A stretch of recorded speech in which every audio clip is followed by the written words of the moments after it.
Hello, everyone, and welcome to the Council of Algorithms. Today's topic is should compulsory voting be implemented to increase civic engagement in elections? And our debate participants today are Bastion, Valar, Justicar, Hearth, Verity, and Atlas. So this will be a shorter debate. We had some issues earlier, and so we'll just jump right in. So our initial debate participants are evaluating this question. Should compulsory voting requirements in national elections be implemented in all countries as a means to increase civic engagement and ensure higher turnout, even if it may lead to uninformed or unenthusiastic voting? So let's take a look at some of the highlights and then we'll do some analysis. So Bastion starts off with this idea that it's a double-edged policy. So he says on one hand, it guarantees more people are participating in the democratic process and could potentially strengthen the legitimacy of the election. However, he does mention that there's a protective responsibility that has to be considered. Making sure that all citizens have a voice is a compelling moral aim. He says, on one hand, there's these risks that have to be weighed carefully. So, whether or not people are casting informed ballots or whether they're voting with sufficient knowledge. And then he offers kind of a more cautious approach. For example, enhancing volunteer engagement rather than imposing compulsion, strengthening civic education, simplifying voter registration, ensuring transparency.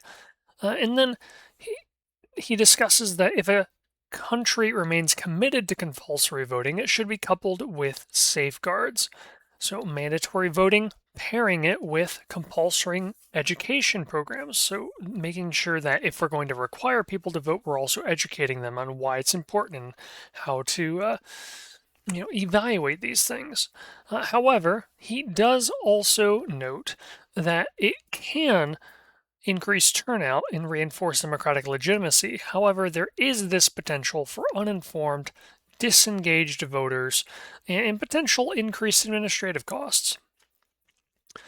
Valor is responding and indicates that it sits at the crossroads of individual liberty and collective responsibility. So, from a rights based standpoint, it's a fundamental expression of autonomy. Forcing citizens to exercise that right, however, could potentially erode the liberty that it seeks to protect. And so he does acknowledge that there is this counter argument that civic engagement is the lifeblood of a democracy.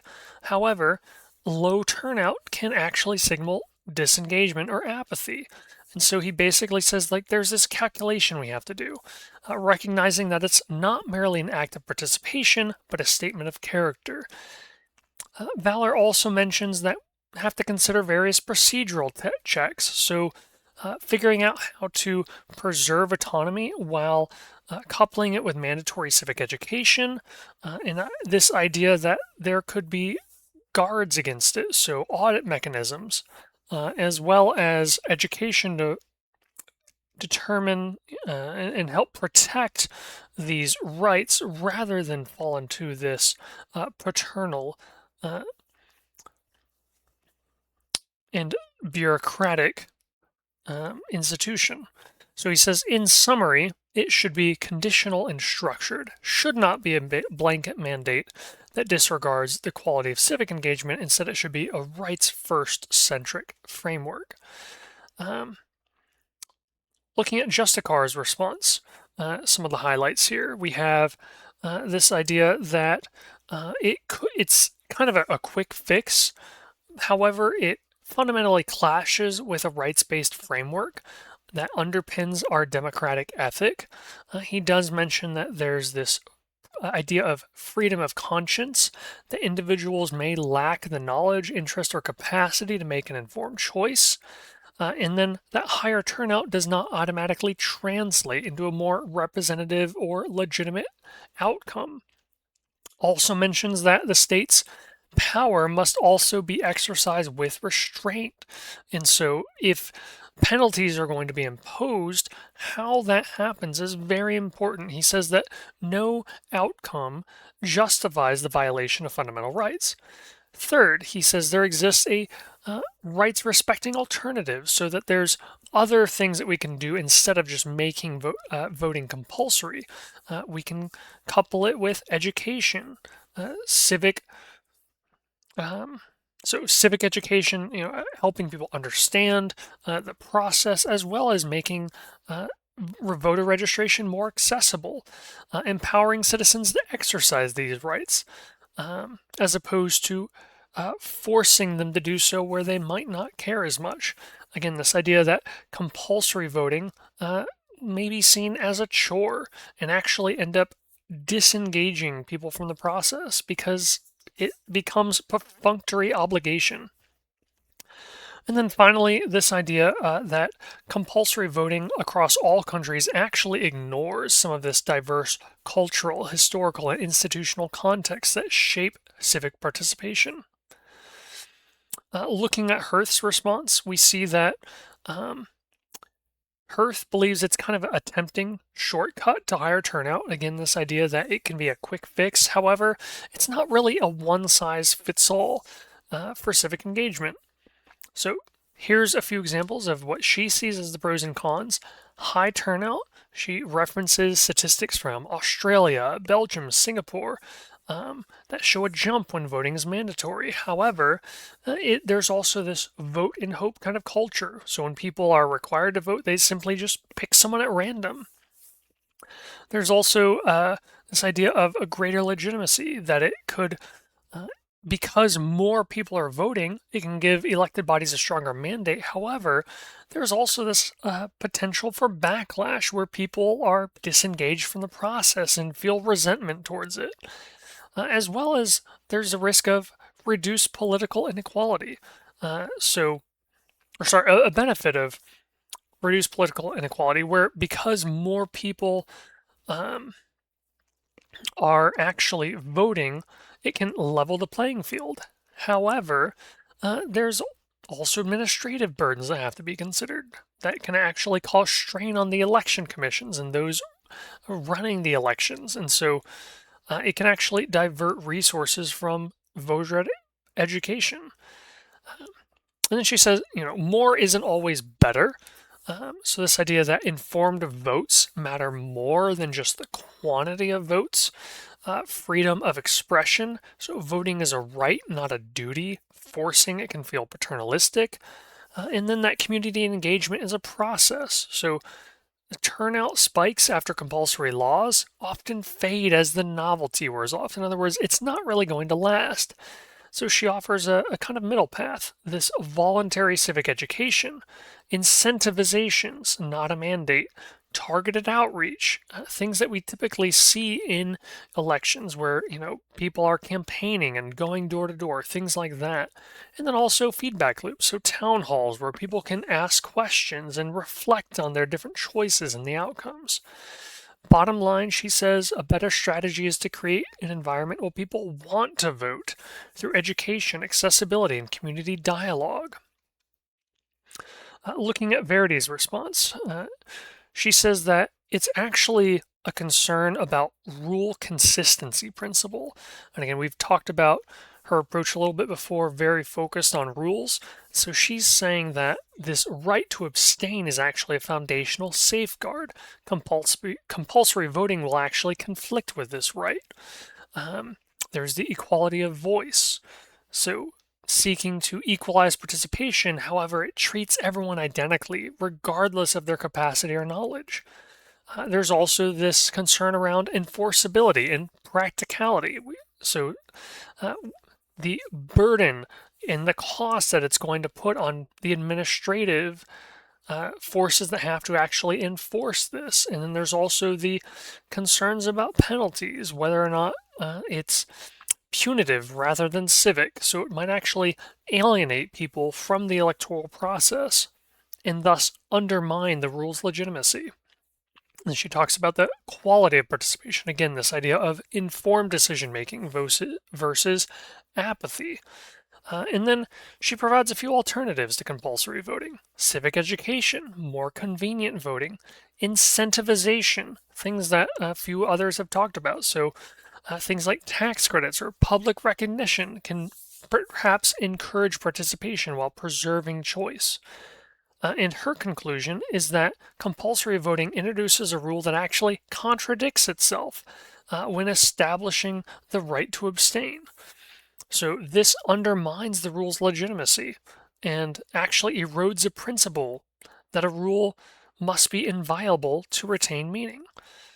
Uh, and then Atlas's approach is really focused on this idea of this global tapestry of a democratic process. So a single prescription for all nations will actually overlook the very diversity that fuels our collective wisdom. He says that there's various prospects for civic engagement where turnout might dip sharply when people feel disconnected or disillusioned, and mandatory participation can counteract apathy, encouraging citizens to learn about candidates. So he's saying that there are some potential benefits. However, there are some risks here of uninformed or unenthusiastic votes. Again, this idea of, people aren't going to necessarily care as much if they just have to check a box. And then there's this context-sensitive implementation. This idea that a one-size-fits-all approach is ill-suited, that a hybrid framework might be better. And then he does mention this global cooperation and shared standards. So in other words, if we are going to implement something like this, have different countries share the knowledge and the things that have worked for them so that other people can learn and implement these things that will help respect traditions and uphold universal values of participation and informed consent. Ultimately, he says that it holds a promise as a catalyst, but its global adoption must be tempered by careful attention to context and education and human rights safeguards. So already in our opening arguments, we're seeing a few different opinions. So let's kind of see how the rebuttals change people's minds. So we'll start with Bastian. He says that he's responding to Valor. He says that compulsory voting combined with civic education and opt-out safeguards is, he really appreciates that nuanced framing. However, he says it's commendable, but practical implementation raises red flags. He says that mandatory civic literacy before every election imposes a logistical hurdle that could inadvertently exclude those that are already marginalized. So he's saying, like, if we try, to educate everyone every time before every election, like, there's going to be people that are getting missed and fall through the cracks. He says that this audit mechanism actually risks becoming a tool of paternalistic insight. And so, this idea that, well, hey, we got to monitor and see who's actually voting and who's actually turning out, like, that can lead to more problems. Third, this veto clause. He's saying that this idea to halt policy shifts that undermine fundamental rights is laudable in theory. However, in practice, it could actually cause problems and cause the system become rigid and stalling and actually reduce its ability to adapt. So in sum, he's saying that these proposals safeguards aim to reconcile liberty with participation, but these added layers of enforcement and oversight may actually erode the freedoms that they're trying to uphold. Valor is responding to Hurth's argument. He says that a balanced view that turnout alone, isn't actually, like, fully thought out. This idea that the quality of vote matters as much as its quantity, like, that's really important. He says, I agree that civic education, targeted outreach, and post-election dialogue are essential ingredients for a vibrant democracy. However, he is skeptical that compulsory voting is the primary threat to that quality. He says that it's not a matter of simply more votes versus informed votes, that there's this tension between society's collective responsibility and individual autonomy. So, this idea that this system risks uninformed voting um, and this administrative burden, two different risks here that have to be considered. Again, this idea that this checkbox concern is overstated. He says that some jurisdictions where compulsory voting is paired with accessible polling places, transparent ballots, public deliberation forums, voters tend to report higher confidence in their choices. So he's actually saying, like, hey, if we make this mandatory, more people are actually going to get engaged, as opposed to just feeling like it's a chore that they have to do. So he supports these educational incentive measures, but sees the potential for a more carefully calibrated compulsory system. Justicar is responding to a Bastion's opening and says that turnout is a vital barometer of democratic health. But the means proposed betray the very liberty we seek to protect, so he's concerned that this right to abstain is not a privilege granted by the state. It's an inviolable expression of autonomy. In other words, we should have the right to choose not to vote if we don't want to.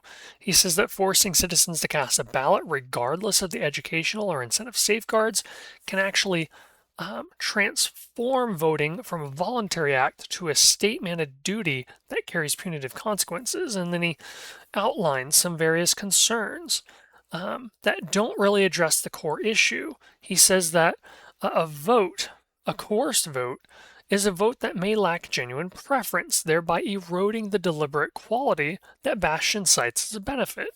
He says in a rights-centered democracy, any policy that infringes upon individual conscience must be justified by a compelling, narrowly tailored public interest. So in other words, we have to have really good reasoning behind why we're going to implement something like this before we actually do it. Hirth also responding to Bastian's argument and challenging a couple of its assumptions. This idea that a higher turnout automatically boosts legitimacy is a bit optimistic, citing a few studies that show that turnout spikes in some compulsory voting jurisdictions are largely driven by walk-in or voter-in ballots. They actually come from people who don't care and don't have a policy preference. And so this other idea that modest penalties can be encouraging rather than punitive, she thinks that it underestimates this psychological backlash. So even a small fine can actually lead to distrust in the state, and that people might actually start ignoring public consultations and civic meetings or even the media if they feel like the government's overreaching. Third, mentions that this suggestion of civic education can be bundled with compulsory voting is theoretical, but really it's messy when you actually try to apply it. In practice, education programs tend to be generic and top-down and fail to resonate with diverse communities. And so again, this idea of the community, she's really focused on these peer-led, peer-to-peer learning, community-led workshops, other ways that can actually reward this curiosity rather than just forcing compliance. And so a genuine, inclusive democracy should let people choose to participate and when they do it. It should be because they feel informed and invested, not because the law says they must. Verity's response. Why more isn't always better. So responding to Hirth now. This idea of rule integrity. So again, focusing on the rule, contradicting the principle that a rule must be enforceable to retain meaning. The administrative cost versus the benefit. So does, this extra, whether it's financial burden or administrative burden, just having more people to actually carry out these processes, is that a benefit to society or is it actually creating more problems? This vote and hope can actually dilute representation. So affirming that, however, she does mention that this rule of compulsory voting does not guarantee informed choice, it merely compels action. So she thinks that the rule's effect is superficial. And then finally, this providing alternatives that preserve autonomy. So we've seen this before: incentivizing voting, expanding civic education, reducing structural barriers. So all things that um, are already happening in our democracy today.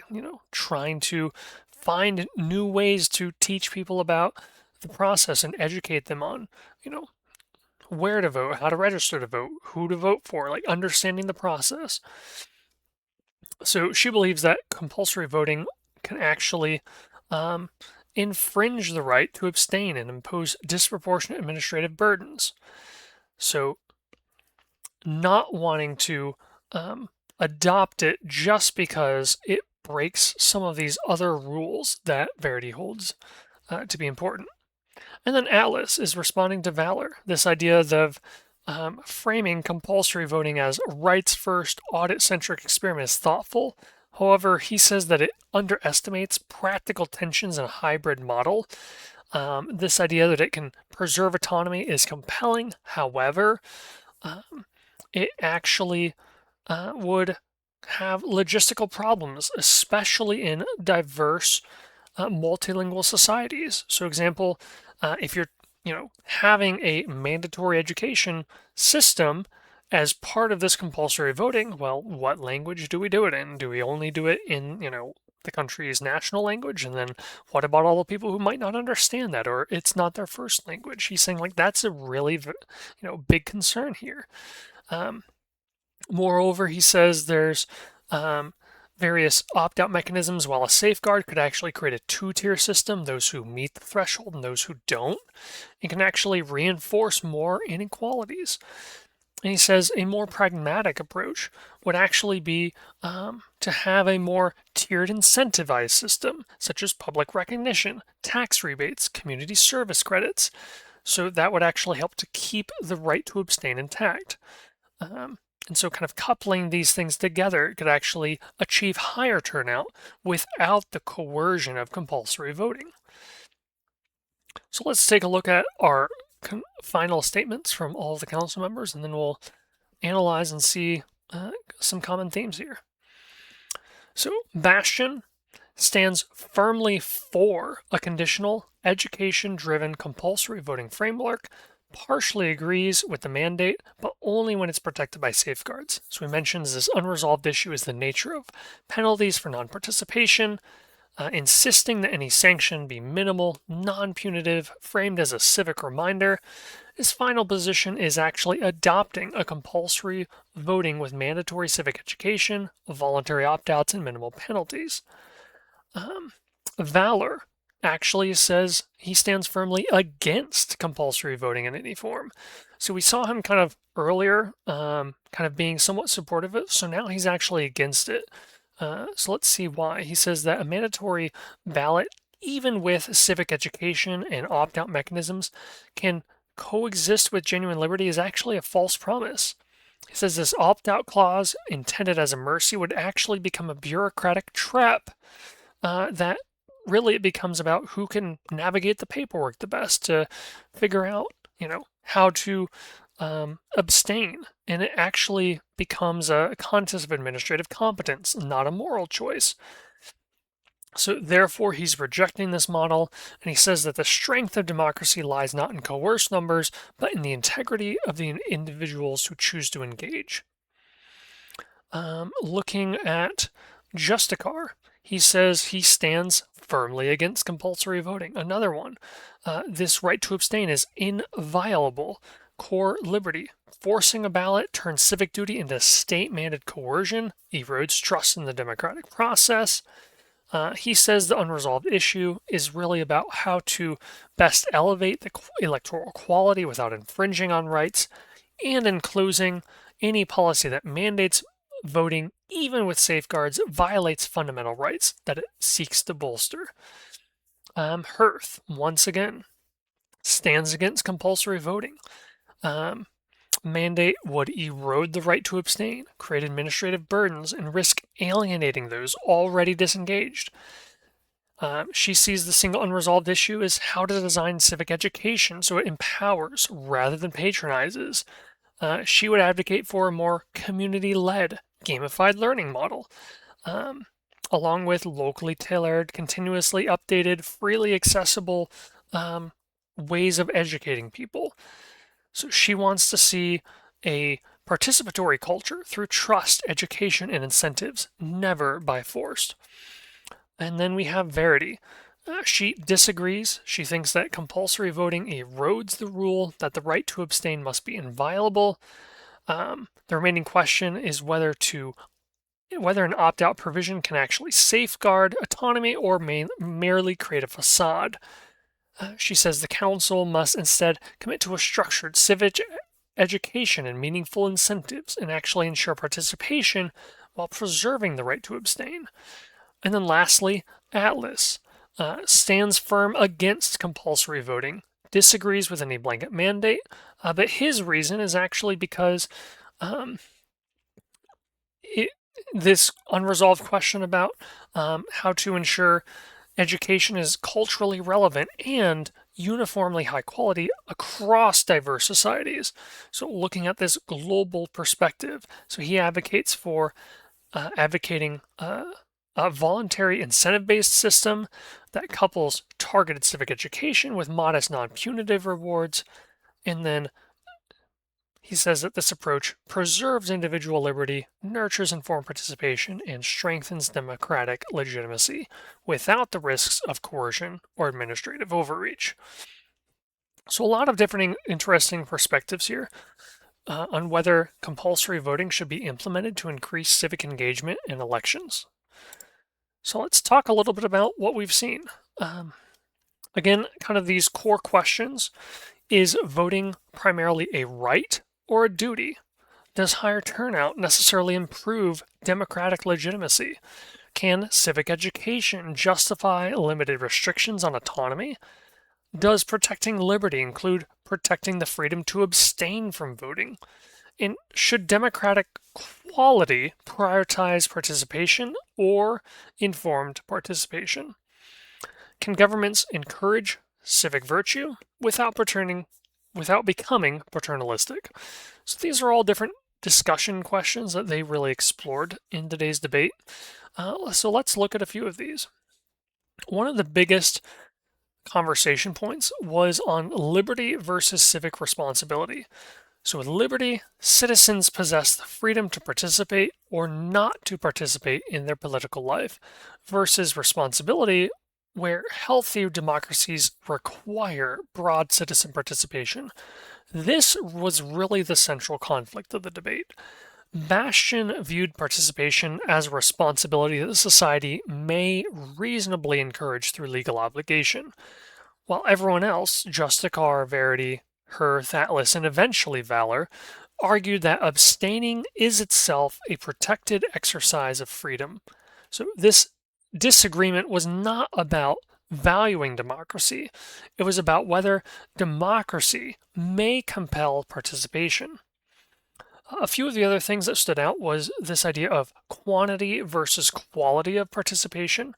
So higher turnout increases representation as opposed to having a more informed and thoughtful participation actually creating stronger decisions.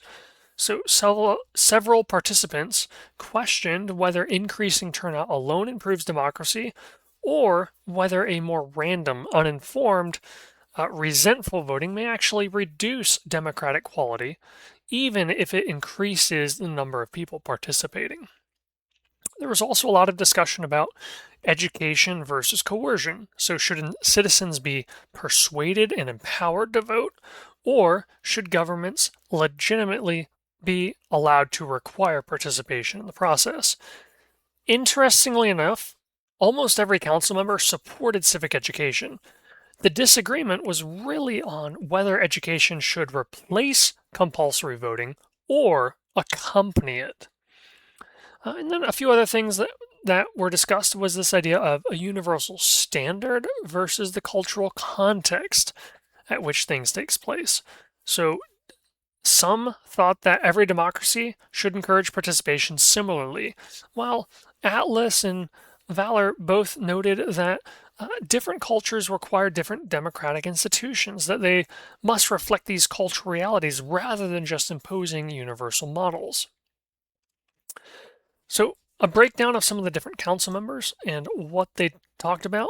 Bastion really focused on protective institutionalism and democratic resilience. Emphasis really remained on protecting institutions from declining participation while trying to minimize this coercive harm. Valor really used his reasoning style of virtue ethics blended with rights, and we saw that in his emphasis on integrity of civic participation. Again, arguing that civic virtue loses meaning when its participation is legally compelled rather than freely chosen.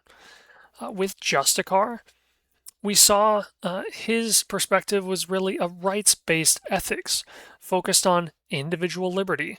So he thought that coercion fundamentally undermined the legitimacy compulsory voting sought to create. Hearth, we saw that she really emphasized care ethics and community-centered relationships and trust. And so she really wanted to see this building up of civic culture through trust, dialogue, education, and various forms of community engagement. She sees that democracy succeeds through relationships, not through mandates. Verity, our rules-based ethics perspective, was really concerned about the consistency of the democratic rules, and thought that compulsory voting actually became internally inconsistent because it conflicted with the right to abstain. And then lastly, Atlas, our systems thinker, really approached things with a global perspective and argued that democratic institutions cannot ignore cultural diversity. And he really favored a more flexible, context-sensitive approach rather than a universal mandate.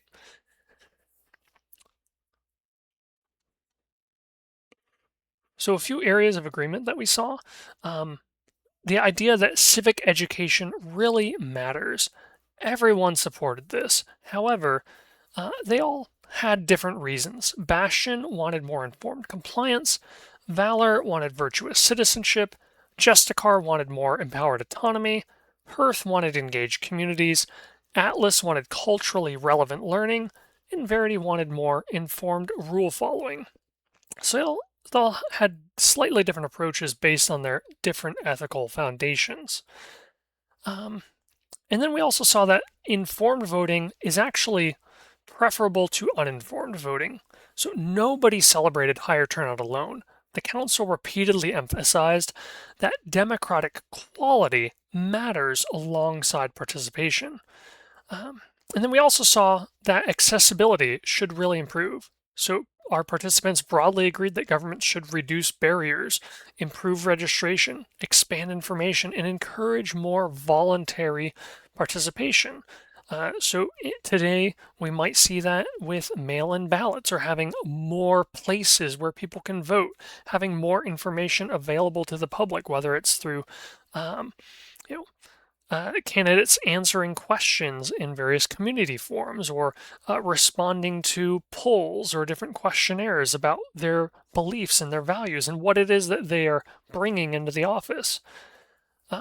Where we saw the most disagreement was whether or not governments can require good citizenship. So Bastion was really alone on this, and he argued against everyone else. That civic obligation can sometimes justify limited coercion, where everyone else thought that moral participation loses legitimacy once you're compelled. And this compromise proved difficult because they fundamentally disagreed about the role of government. We saw some discussion about whether compulsory voting strengthens legitimacy, whether or not safeguards can remove coercion. And one of the most defining moments of this debate was when Justicar reframed voting. Rather than describing it as a civic duty, he argued that choosing not to vote is itself a democratic freedom, and this shifted the debate from participation to liberty. Another really interesting thing that we saw in this debate was that Valor ended up changing his mind, partially through the debate. So initially, he entered the debate supporting a hybrid compulsory model with various safeguards, but then following these discussions about bureaucracy, opt outs, and administrative burdens, he actually concluded that compulsory voting ultimately could not preserve genuine autonomy. And again, this was really less of a reversal than a refinement on his initial opinion. So his commitment to integrity actually led him to reject the compromise that he initially proposed. And then everyone else really refined and strengthened on their existing positions rather than changing them. So, a few takeaways here. Democracy really depends on both participation and freedom. We see that higher turnout doesn't automatically produce better democratic decisions if people aren't actually informed. We also saw that rights includes not only the freedom to act, but also the freedom to refrain or not to act in certain situations. We saw that democratic values can support opposite policy conclusions from time to time, and that good ethical debates often revolve around these competing priorities and not necessarily disputing facts. So, this ultimately helps us to understand how different frameworks interact and how reasonable people can reach different conclusions. A few questions that I think are important for us to consider. Is choosing not to vote a legitimate form of political expression, or does citizenship create an obligation to participate? Tell me what you think. Leave a comment in the video below, and I'd be happy to discuss this with you further. Another question to consider is which matters more for democratic legitimacy, broad participation or freely chosen participation? So, should compulsory voting, is that actually going to help improve democracy, or is it really the fact that people have that right to choose? So, as we wrap up today's discussion, this reminds us that democracy is far more than just about counting ballots. At first glance, the question seems straightforward. Should governments require citizens to vote in order to increase participation? But as our council explored this issue, it became clear that the deeper question really wasn't about elections at all. It was about the relationship between freedom and responsibility. So, one of the most fascinating aspects of this debate was how much agreement existed even beneath the disagreement. Every council member wanted healthier democracies. They wanted better civic education, greater access to voting, more informed participation. No one argued that ignorance or apathy should be celebrated. Yet, they still ended with fundamentally different conclusions, even though they had some of these shared goals in mind. For Bastion, protecting democracy sometimes meant asking citizens to shoulder some greater civic obligations. Participation itself strengthens democratic institutions, and carefully designed safeguards might allow society to encourage that participation without becoming oppressive. However, for Justicar, Verity, Hearth, Atlas, and ultimately Valor, the act of compulsion crossed a moral boundary. They argued that democracy gains its legitimacy not because people just vote, but because they're free to choose whether or not they want to participate at all. In that view, the freedom to abstain is every bit as important as the freedom to cast a ballot. So perhaps the most important lesson from today's council is that ethical disagreements often begin with a shared value rather than opposing ones. Everyone valued democracy.